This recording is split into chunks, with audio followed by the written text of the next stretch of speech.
Përshëndetje të nderuar miq, do të flasim për protestën e cila është në natën e 4 të mbrëmjen e sotme në bulevardin Dëshmorët e Kombit përballë kryeministrisë, një protestë e nisur për Zvërnecin, por që më pas ka devijuar në kërkesa të tjera deri në largimin e qeverisë. Kryeministri ka refuzuar gjitha pikat e kërkesat, ultimatumin e protestuesve. Megjithatë, ne do të flasim për atë që nisi debati për Zvërnecin, lojën që u futën edhe grekët dhe çfarë po ndodh tani në jug. Për gjitha këto kam të ftuar historianin Arben Dhalla. Beni, përshëndetje dhe faleminderit.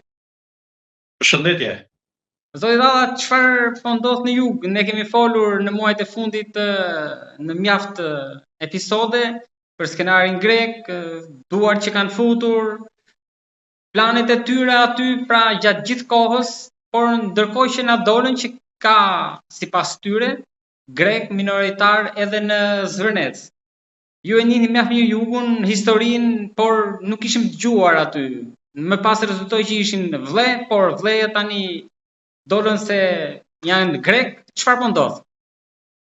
Duhet sqaroj mirë që vëllejët janë vëlle, kontribues në shtetet ku kanë jetuar dhe jetojnë, Shqipëri, Greqi, Maqedoni, Serbi, por ka vëlle që duhet të mohojnë identitetin vëlle dhe duhet të bëjnë grek, sepse gjuha vëlle nuk është gjuhë greke, është gjuhë më vete.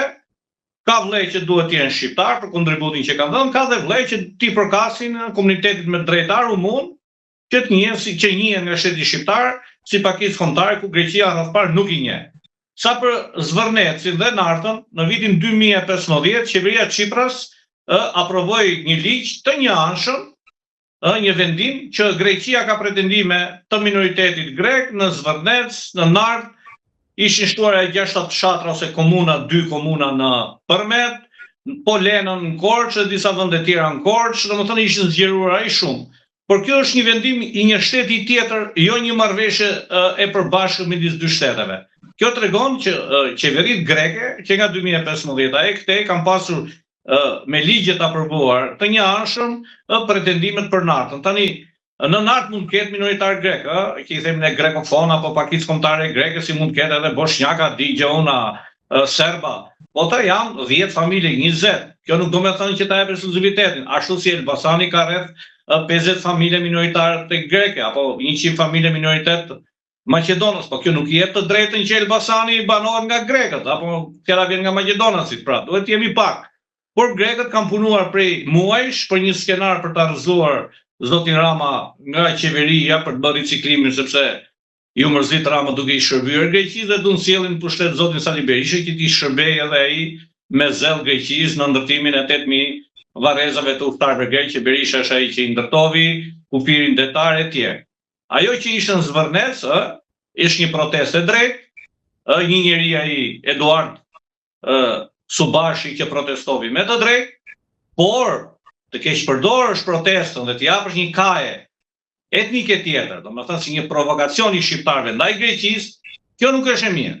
Sepse vajza e këtij Subashit nuk la më studio televizive greke në greqisht pa u ankuar për ndaj Shqipërisë, pa falendëruar baban e saj që kërkon pronën e tij greke, edhe pse babai i saj nuk ka pas pronë aty deri në vitin 91. As nuk ka pronë të trashëguar dem babadem, siç e themi ne, por është një pronë e dhënë dhurat nga shteti shqiptar në vitin 91-92 me ligjin famkeq 7501, si që kanë përfituar shumë të tjerë, por kjo nuk është pronë e trashëguar, Greqia aty. Kjo duhet të jemi keq përdorur dhe neve nuk duhet të lejmë protestuesit protestat të keq përdoret nga